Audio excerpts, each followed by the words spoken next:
with some of the play calls. How quickly have you gotten comfortable being able to be creative when you haven't had Jackson in the lineup? Well, it all starts with the running game. And, when you're running the ball well, then it certainly opens up a lot of different things. And I give our offensive staff a lot of credit, and it's starts off with Kevin Wilson.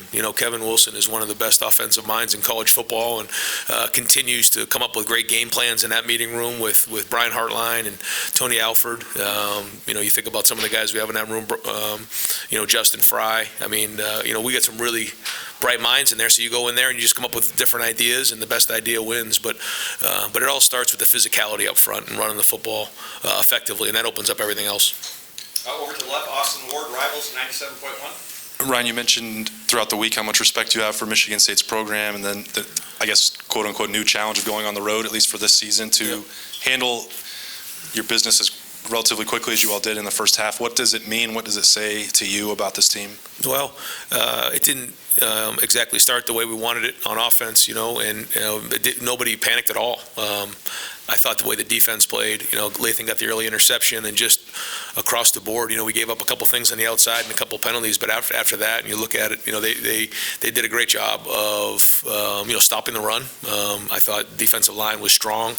Tommy and the linebackers were excellent. Just across the board, our guys, just played strong. And that, when you have, that type of back and forth and that balance on offense and defense, and they play against each other, you can see what we did there in the first half. And I thought, for the first half of that third quarter as well, and even maybe into the end of that third quarter, I just think overall we played good football on the road.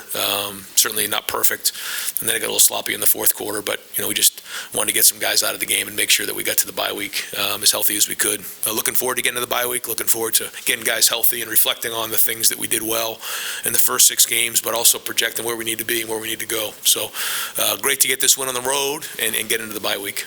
Over to the right, Cameron T. Robinson, The Athletic. Ryan, obviously, just kind of thoughts on Trayvion's day getting back into the lineup, and then he looked like he got banged up in that third quarter. Yeah, we if it was a different game, he probably would have come back in. Just out of abundance of caution, we just decided to hold him out. We didn't feel like we needed to use him at that point. But I thought he ran well. 19 carries, 119 yards. I thought he ran hard. I thought, again, the offensive line played strong. Tight ends, again, times unsung heroes. These guys are working really hard on the edge, and Cade is just a really good football player. But Trey ran hard today. It was good to see him back after last week. Over to the left, Bill Landis, Rivals. Ryan, you guys are, I don't know if you can be more efficient maybe than you've been with the first team offense in there the last few weeks, but you're doing this without a full deck. You've had Trey out a little bit. You had Mine out today. You've not had Jackson really. Have you thought to yourself over the last 4 weeks, like, man, this looks really good, but I wonder what this could be when we actually have all of our pieces and we're kind of at 100%? Yeah, sometimes, but also I feel like, it's rare in today's day and age where you do have a full deck, just the way the game's played. It's typically you have to play depth, and we know that. And, like when we talk about it in the preseason, like, who's your tailback going to be? And we always say, you're going to need 2. I don't know how it's going to shake up, but we're going to need 2. How about a receiver? We're going to need 5. We just know we're going to need this many guys because things happen.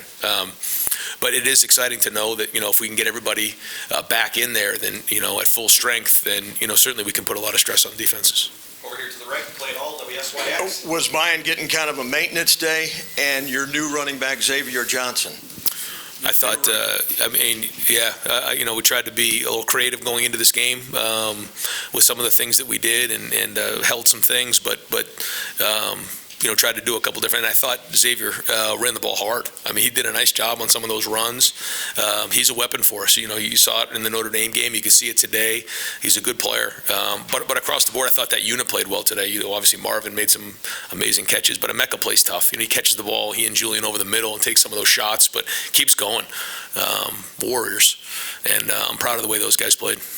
Over to the middle, Tim May, Letterman Row. Yeah, it's close enough. Hey, Ryan, you had a great view of the dime that CJ dropped in on Marvin Harrison Jr. there on the sideline and stuff. And I know we're always asking you about CJ and his play, but today he was, with the exception of one pass, and by the way, whose fault was that? But then number 2, he seemed to be quite on.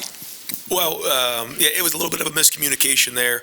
I could have done a better job helping the 2 of them, but I thought the best thing was it was like nothing ever happened. We just kept rolling, and that shows confidence, and proud of those guys, the way that they played.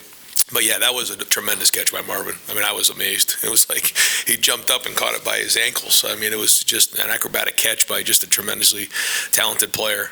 So it was fun to watch him out there. And then, yeah, I mean, what can you say about somebody who's throwing the ball like that in 20-mile-an-hour wind? At least it seemed like it was. I mean, it was blowing it a couple times, and for him to throw it that accurately, that was really well done on the road, and it just was clicking. You could see the timing. He was able to step in the pocket. A big part of that is the protection. Our offensive line did a good job giving him a good pocket, and when you do that, he can do some damage. And I thought he embraced the game plan, worked it, had a good thought process the whole game, had a good look in his eye.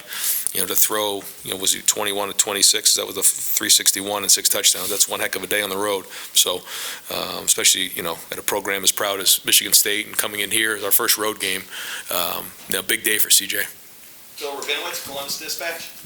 Your defense is obviously playing very well. The one issue you guys have is the quarterback play. How concerned are you? You pulled Cam out of the game at one point.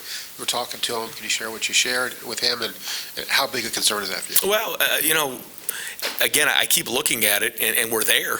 We just don't seem to be making the plays. So we got to figure that part of it out. I think if it's something where, guys just are just creating separation, we can't cover anybody, that's one issue. This issue seems to be that we're there, we're just not quite making the play. So we got to address it. I know we can do that. I know we can. We have the right guys over there, and they're pressing a little bit, but that's okay. And they're doing some really good things. So just, he's very competitive, and, he wants to, be great and be the best corner in the country. And so, he's a little frustrated. Just got to calm down and play with emotion. Don't let emotion play with you, and get yourself back on track. But overall, I think our defense is playing very, very well. Like you said, I think Tommy's playing at a high level. The D-line's playing. The safety play has been excellent. I think Ronnie Hickman has been a really good leader for us. Tommy's shown good leadership. And I think when you talk about winning on the road, leadership has to show up. Veteran guys have to play veteran. And it looked like, have to watch the film, but it looked like that happened today. Over to the middle, Rob Aller, Columbus Dispatch. You're winning by 4+ touchdowns. It feels like rinse and repeat. And from this side, it's almost like nitpicking to pick apart. Is that fair to nitpick this team, to look at the cornerbacks, and do you nitpick behind the scenes, say, going forward? Absolutely. Yeah, absolutely. And that's a good thing. We get a little defensive because, it seems nitpicky at times, but you know what? We want to be the best in the country. That's our goal. And we want to challenge to be the best in the country. So, yeah, we have to figure out how we can get better in different areas. And we're not just going to sit here and say, oh, it was a great game, we're good. No, we're not. No, we have to keep building and keep growing. And that's the point that we have to make sure that we address here during the bye week. Okay, here's what we did these are the past 6 games. They don't mean a thing moving forward. I think you can see what we're capable of, and that's exciting. But any given Saturday, anything can happen. And I'm not sure what happened today in college football, but I'm sure there were some crazy things. I don't know. But, these guys are still 18, 19, 20, 21-year-old players. And the competitive stamina is the angle that we've been taking, just to bring it every single week. And I think you're seeing some of that.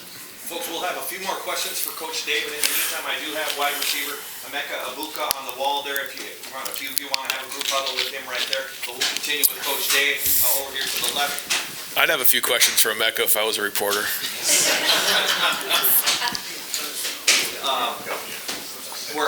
We've got Tony Girdman, Buckeye Huddle, and I'm going to bring Tommy Eichenberg up here to sit at the far left. Let's do a couple more for Coach Dave, and then we'll open it up for Tommy. Ryan, are you still able to be surprised by some of the catches Marvin makes, and what did you think of that last touchdown catch? Yeah, I was surprised. I think maybe if they saw my face on camera, I was like, what was that? That was a tremendous catch. We do see things in practice, but that was special.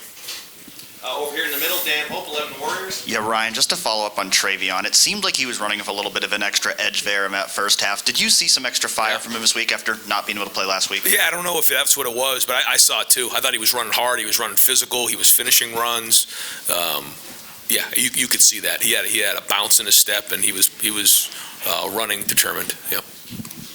Over here to the right, Doug Maurice, Cleveland.com. Ryan, you got a lot of guys who make spectacular catches, but this isn't just today. It just doesn't seem like your receivers drop many balls, and I know it's knock on wood if you want, but I don't know. Is that true? How important is that it seems like also you guys make the routine catches almost all the time? Well, I think you get into a rhythm of the game, and then, like, for instance, we had the early turnover, and nobody batted an eye. I think if something like that were to happen in a game, we just keep rolling, I just think that's the way we practice, and we have a certain level of expectation of, efficiency. And if it doesn't happen, we're surprised, but when it does, we don't fret over it. We just kind of move on and go from there. But I think the confidence is the most important thing in the pass game. Okay, we're going to go one more for Coach Day over here. Nathan Barrett, Cleveland.com. Justin, do you need one for Coach? Okay. Ryan used that term, like stressing defenses. When it came to Marvin as a prospect and then now, I guess, how did you see yourself someday being able to stress defenses with him, and then how is he surpassing that, or is he doing it in different ways than you expected? Well, I don't want to embarrass him because he's sitting right here, but I'm going to anyways. Maybe he won't like this, but it's a is it Friday or Thursday? I'm just walking through the facility, and he's out there on the jugs with Reach Stockdale going through, I think, the script of practice and the game plan in the facility by himself, just going through it over and over and over again. I think you ask anybody on our team, they say, oh, there's Marvin again working by himself. So this isn't something, he's been blessed with a lot of gifts and talent, but he has unbelievable discipline and skill. And when you take a tremendous amount of talent and mix it with discipline and skill, that's what you're seeing right there. And did we see all of that in recruiting? We saw some of it, but the rest of it, is a credit to him as a person and his work ethic. Coach, thank you very much. Okay, thanks. We're going to open up Justin Holbrook and then Andy Arthurs.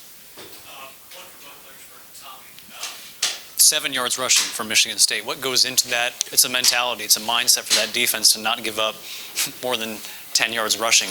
What is it? What is the formula for you guys, and why have you been continually successful through these first 6 weeks? I think just